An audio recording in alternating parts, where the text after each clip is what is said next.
We want to do what is good, what is beneficial, both for ourselves and for others and for the world. And that is the reason why we are sitting here and doing whatever we're doing, listening to teachings, doing meditation, and so on. So just take a few moments to do the best you can to bring into your mind that way of thinking, that attitude of wanting to do what is helpful, what is beneficial, what is positive, what will help yourself and others and the world, and think that that is your reason for being here, participating in this session.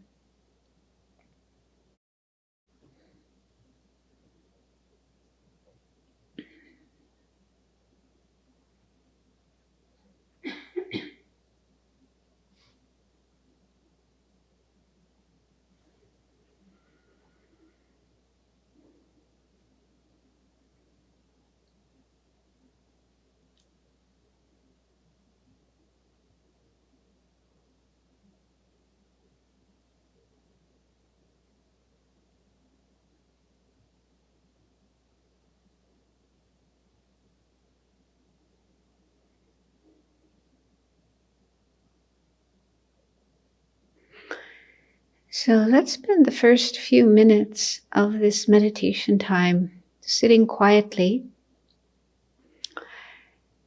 And it's good to sit in a position that's both comfortable but also conducive for meditation. So that might mean sitting cross-legged if you're able to do that, or sitting on a chair or a sofa. But however you're sitting, the best thing, the most important thing about the posture is to keep your back straight. So try to sit up straight, so your spine is erect. That helps your mind to be more clear and focused, less likely to become drowsy or get distracted by other things. But while keeping the back straight, the other parts of our body ideally should be relaxed, not tight or tense. So if there is any tension anywhere in your body, see if you can gently let it go.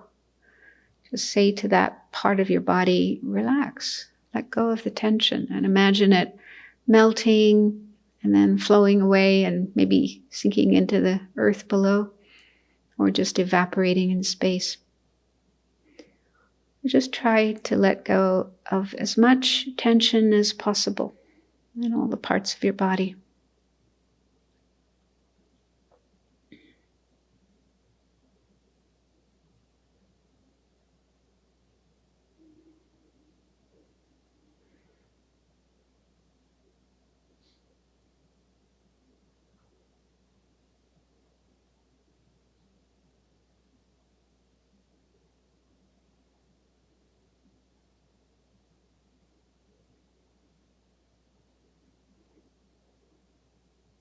And let your breathing be natural without controlling or manipulating your breath.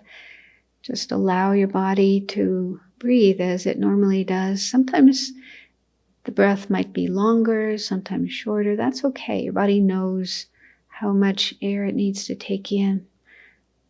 So just let the breath flow in and out in a natural way.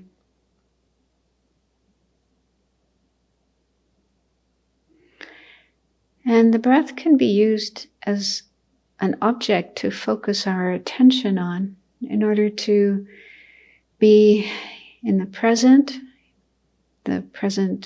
place and present moment, because our breath is right here, right now. So when we're watching our breath coming in and going out, naturally our mind is in the present. So do the best you can to keep your mind in the present. There may be thoughts of the past, what you did earlier today or yesterday, or thoughts of the future, plans you have for what you're going to do later today or tomorrow, next week. So put those thoughts aside for now. You can always think about them again later, but for this period of time, just keep your mind right here, right now, on what we're doing. That way we can get the greatest amount of benefit from it. So if thoughts pop up in your mind, just notice them. Don't get upset. Don't beat yourself up. But just gently let them go or put them aside and come back to the present. Come back to your breath. Come back to your body, the present moment.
Okay, so in this meditation, we will try to get in touch with that feeling of compassion, which does exist in our mind, although we may not always be in touch with it. So one way we can get in touch with that feeling is to bring to mind compassionate people that we know or have observed, and think about how they show their compassion, how a compassionate person behaves. So for the next few minutes, bring to mind experiences where you saw someone behaving in a compassionate way. So examples would be a parent caring for her or his children. And this is not restricted to human beings. So animal mothers are incredibly dedicated and attentive to their babies, and sometimes animal fathers as well. Bring to mind examples where you observe that, human or animal parents taking care of their young ones. Other examples could be a caregiver caring for a person who is ill or elderly or disabled or dying. Or a social worker or a psychologist caring for a client who is going through difficulties.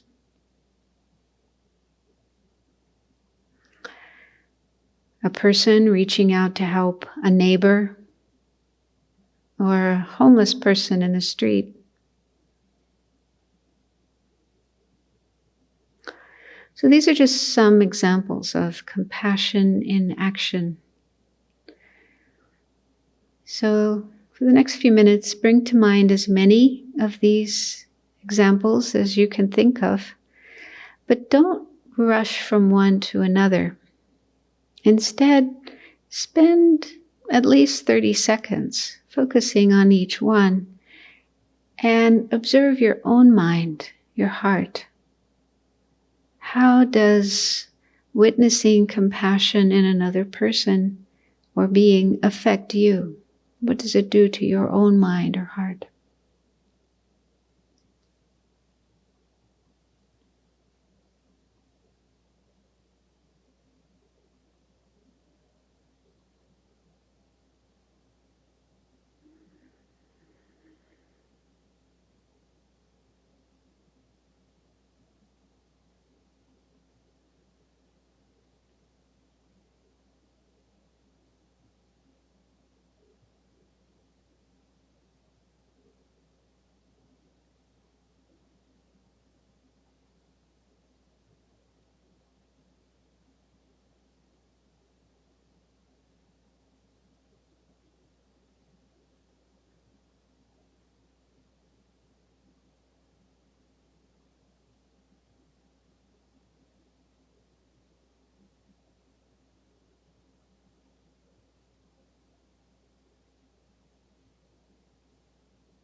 And then another way to get in touch with compassion is to recall times when we ourselves felt compassion and acted compassionately. So spend the next few minutes bringing to mind such experiences. And as before, pay attention to how you feel inside when you recall these compassionate feelings and compassionate actions that you did. But the point is not to feel puffed up with pride and ego. Wow, I'm such a compassionate person. I hope everybody noticed that. So that kind of thought or feeling might come up in your mind, but that's something diluted and not the way we're supposed to feel ideally. And instead, try to have a sense of appreciation of how beautiful and how beneficial compassion is, both for yourself and for others.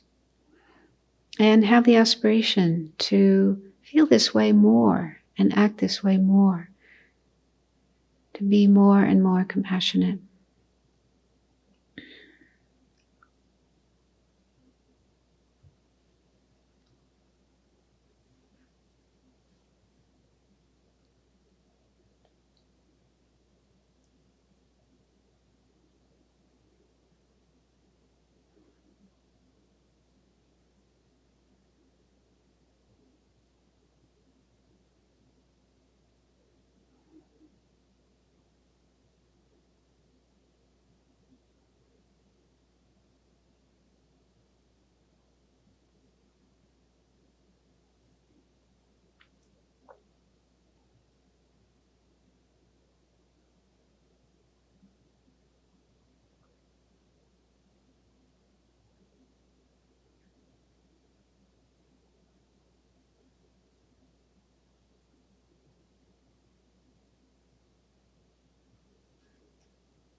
So there may be times when we feel cynical about compassion, because we may notice that the very same people, and this includes oneself, who at certain times can be very compassionate, but at other times those very same people seem to be uncaring or even unkind.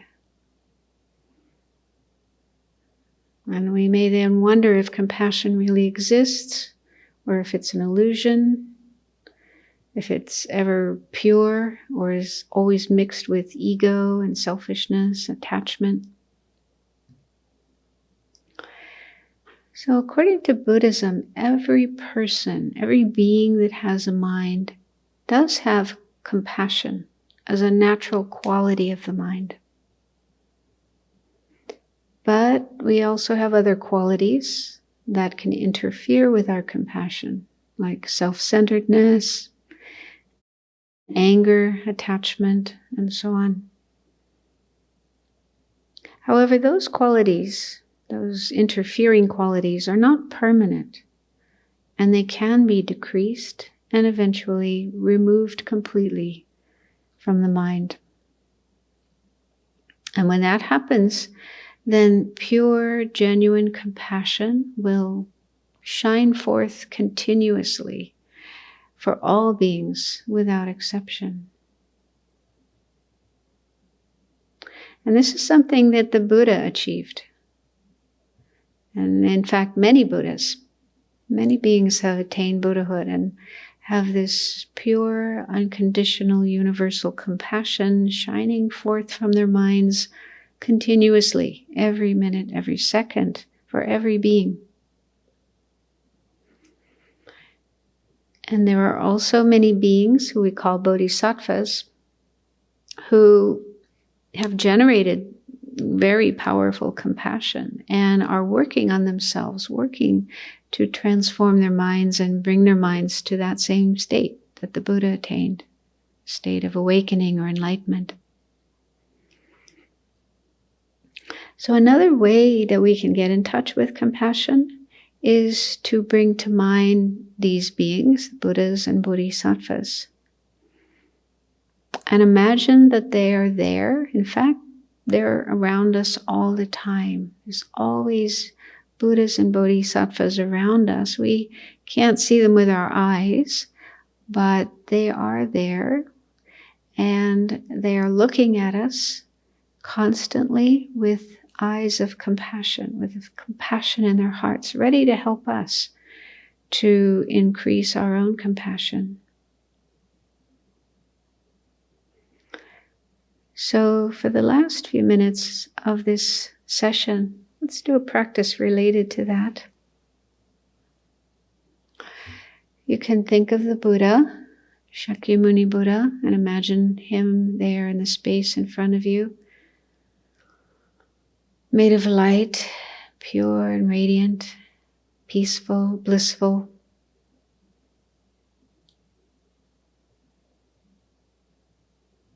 Don't worry if you have difficulty visualizing, seeing a clear picture. That's not so important. What's important is to just try to feel that he's really there with all his wonderful enlightened qualities.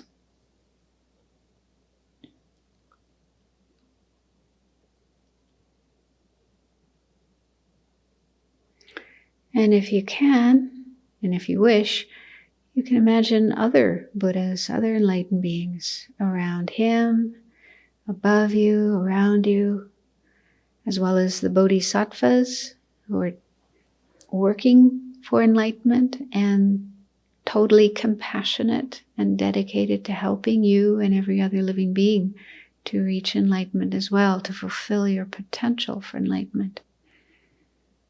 So just try to feel that they are there around you. And in their minds, in their hearts, is pure, unconditional compassion without any self-centeredness, any attachment, any ego, any impatience, or holding a grudge, judging you for your mistakes and your shortcomings and so on. None of that. Always forgiving, always patient, always loving and caring and ready to help you. And they feel that way towards every other being as well. Try to feel embraced by this compassion, pure unconditional compassion from the Buddha, from the many Buddhas and Bodhisattvas around you.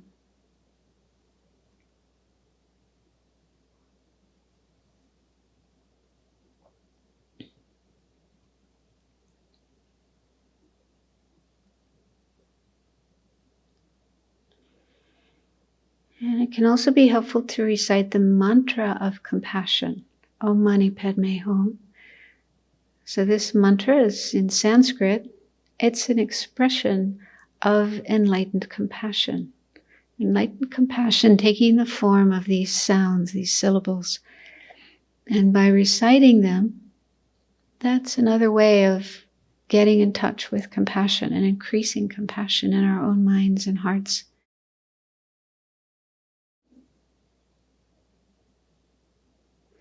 So we'll recite that together for a few minutes. And if you can, imagine sending out